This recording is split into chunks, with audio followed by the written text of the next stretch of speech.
வணக்கம் நண்பர்களே. உண்மையை உரைக்கச் செல்வோம் உலகத்திற்கு. அத்தி பிரகத்வாராகி எம்பியின் அருளாசியோடு ஐப்பசி மாதத்தில் பொது பலன் என்ன நடக்கும் என்பதை பார்க்கலாம் வாங்க. பதிவை பார்ப்பதற்கு முன் நமது வளர்வாராகி யூடியூப் சேனலை சப்ஸ்கிரைப் பண்ணுங்கள், லைக் பண்ணுங்கள், ஷேர் பண்ணுங்கள், நண்பர்களிடம் பகிருங்கள். நண்பர்களே,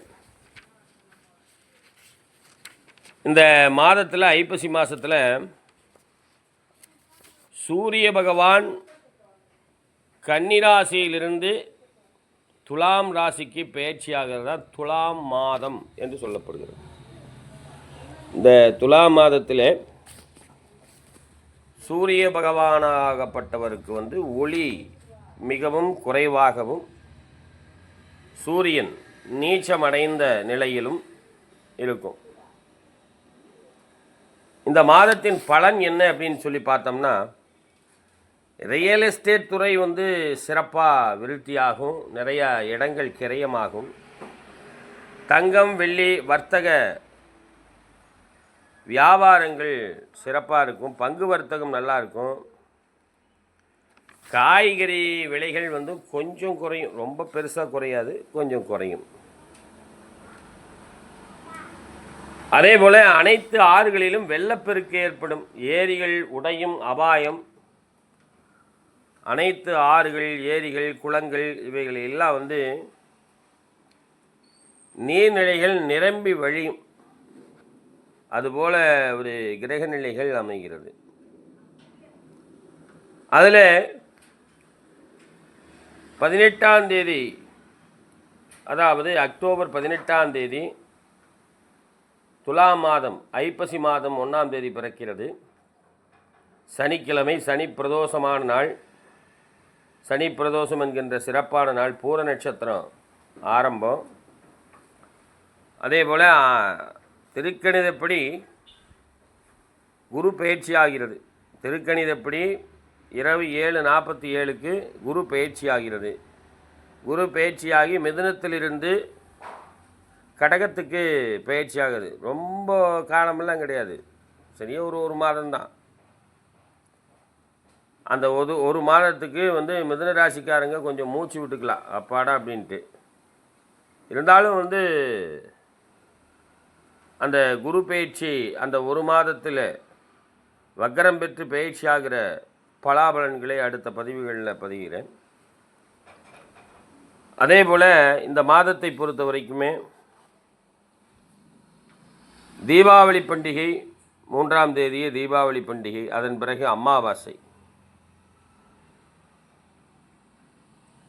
அமாவாசைக்கு அடுத்த நாளே கந்த சஷ்டி விழா ஆரம்பமாகும். கன்னியாகுமரி மற்றபடி இந்த கடலோர பகுதிகளெல்லாம் மழை பாதிப்புகள் அதிகமாக இருக்கும். வெள்ள பாதிப்புகள், வெள்ளத்தால் பாதிப்புகள் ஏற்படக்கூடிய ஒரு அமைப்பு காணப்படுகிறது. அதே போல் இந்த குரு பெயர்ச்சி, குரு உச்சமடைகிறாரு, ஆட்சி அடைகிறாரு அப்படிங்கிற மாதிரி காலங்களில் யானைகளினுடைய அட்டகாசம் ரொம்ப அதிகமாக இருக்கும். இந்த மாதத்தில் யானைகள்லாம் காட்டுக்கு வெளியே வரும் அல்லது ரோட்டுக்கு வரும். அப்படிங்கிற போது யானைகள்னால் பாதிப்புகள் அதிகமாக தென்படுகிறது. அதே போல் திருச்சியில் கடுமையான மழை பெய்வதற்குண்டான வாய்ப்புகள் உண்டு. 19ஆம் தேதி அன்னாபிஷேகம் பௌர்ணமி அன்னைக்கு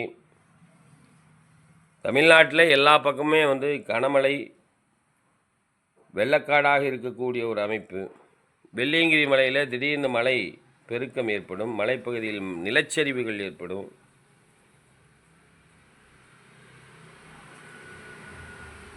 தருமபுரி மாவட்டத்தில் மழை, இதெல்லாம் நீரால் பாதிப்புகள் ஏற்படுறதுக்கு உண்டான வாய்ப்புகள். பாண்டிச்சேரியில் புயல் சின்னம் உருவாகும். அதே போல் அரசுக்கு இந்த மாதத்தை பொறுத்த வரைக்கும் அரசாட்சி செய்பவர்கள் எல்லா விதத்துலேயும் கவனமாக இருக்கணும். எந்த இடத்துலையும் சறுக்கல் ஏற்படுவதற்குண்டான வாய்ப்புகள், அதேபோல் அரசு அதிகாரிகள், அரசு துறையில் தலைமை பதவிகள்லாம் இருக்கக்கூடியவங்க கொஞ்சம் எச்சரிக்கையாக இருக்கக்கூடிய ஒரு அமைப்பு. எலும்புகளுக்கு பாதிப்புகள் ஏற்படக்கூடிய ஒரு அமைப்பு, அதாவது மக்களுக்கு எலும்பு பாதிப்புகள் ஏற்படுவதற்குண்டான அமைப்புகள். விஷஜுரங்கள் பரவதற்குண்டான, விஷக்காய்ச்சல்லாம் பரவதற்குண்டான அமைப்புகள்லாம் இந்த மாதத்தில் தென்படுகிறது. மழை பெஞ்சு புயல் அடித்ததுனாலே இந்த மாதிரி பூச்சிகள் அதிகமாக வரும். நிறைய பூச்சிகள் உற்பத்தி ஆகும். இதெல்லாம் இருக்கக்கூடிய மாதமாக இந்த மாதம் அமைகிறது. உடல் நலத்தில் மிகுந்த கவனம் தேவை. சளி பிரச்சனை, சளி தொந்தரவுகள், நுரையீரல் பாதிக்கப்பட்டவர்கள் இருப்பவங்க கொஞ்சம் ரொம்ப பாதிப்புகள் அதிகமாக இருக்கும். அதனால் கவனமாக இருக்கக்கூடிய வாய்ப்புகள். குளிர்ந்த நீரை தவிர்த்து முடிந்தவரை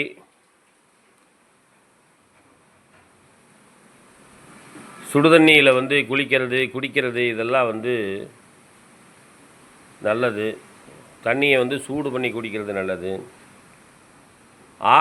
மாத ஆரம்பத்தில் துலாம் ஸ்நானம் என்று சொல்லக்கூடிய ஒரு அற்புதமான நாள்.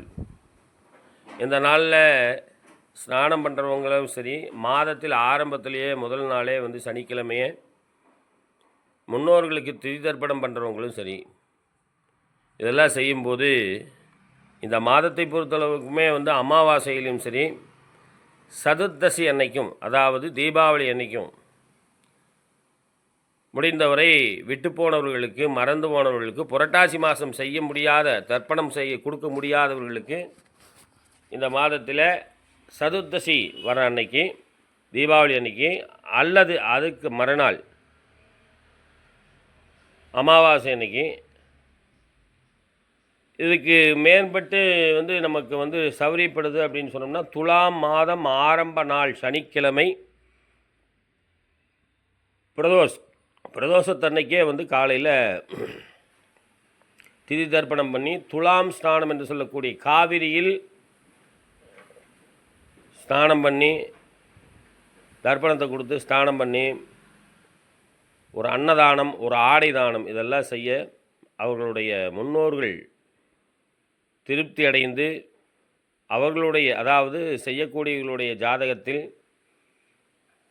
புத்திர தோஷம், களத்திர தோஷம், ஜீவன தோஷம் இதெல்லாம் இருந்தது அப்படின்னு சொன்னோம்னா, அந்த தோஷங்கள் நீங்குவதற்குண்டான வாய்ப்புகள் இந்த மாதத்தில் கிடைக்கும். இந்த மாதத்தில் இந்த தோஷம் நீக்குவதற்குண்டான ஒரு அமைப்புகள் அற்புதமாக நடக்க இருக்கிறது. அது துலாம் மாதத்தில் ஆரம்ப நாள், அல்லது துலாம் மாதத்தில் வரக்கூடிய தீபாவளி அன்று, சதுர்தசி அன்று, அல்லது அதற்கு மறுநாள் அமாவாசை அன்று தர்ப்பணம் கொடுக்க சிறப்பான நாட்கள். இந்த நாட்களில் தர்ப்பணத்தை கொடுத்து முன்னோர்களுடைய ஆசிகள் பெறலாம், துலாம் ஸ்நானம் செய்யலாம். இயலாதவர்களுக்கு ஆடை தானங்கள், அன்னதானம் இதெல்லாம் இப்போ இந்த ஒரு விசேஷம் வருது அப்படின்னு சொன்னோம்னாலே, ஒரு பண்டிகை வருது அப்படின்னாலே, இருக்கிறவர்கள் இல்லாதவர்களுக்கு கொடுப்பது தான் அந்த பண்டிகையினுடைய நோக்கமே. அதனால் முடிந்தவரை ஆடை தானங்கள் செய்யுங்கள், அன்னதானம் செய்யுங்கள், மற்றவர்கள் மனம் கோணாமல் நடந்து கொள்ளுங்கள். இதெல்லாம் செய்தீங்கன்னா இந்த மாதத்தில் வரக்கூடிய எவ்வளவு பெரிய இடர்பாடுகள் கிரகநிலைகளால் கிடைச்சாலும் கொடுத்தாலும் அந்த இடர்பாடுகளிலிருந்து தப்பிச்சு வந்துடுவீங்க. நன்றி, வணக்கம், வாழ்க வளமுடன். மீண்டும் அடுத்த குரு பெயர்ச்சி, கடகத்தில் குரு இருக்கக்கூடிய காலத்தை, ஒரு மாத காலத்திற்கு என்ன பலன் என்பதை அடுத்த பதிவுகளில் பார்க்கலாம். பதிவை பார்க்க மறந்து விடாதீர்கள். நமது சேனலை சப்ஸ்கிரைப் பண்ணுங்கள், லைக் பண்ணுங்கள், ஷேர் பண்ணுங்கள், நண்பர்களிடம் பகிருங்கள். நண்பர்களே, வணக்கம், வாழ்க வளமுடன்.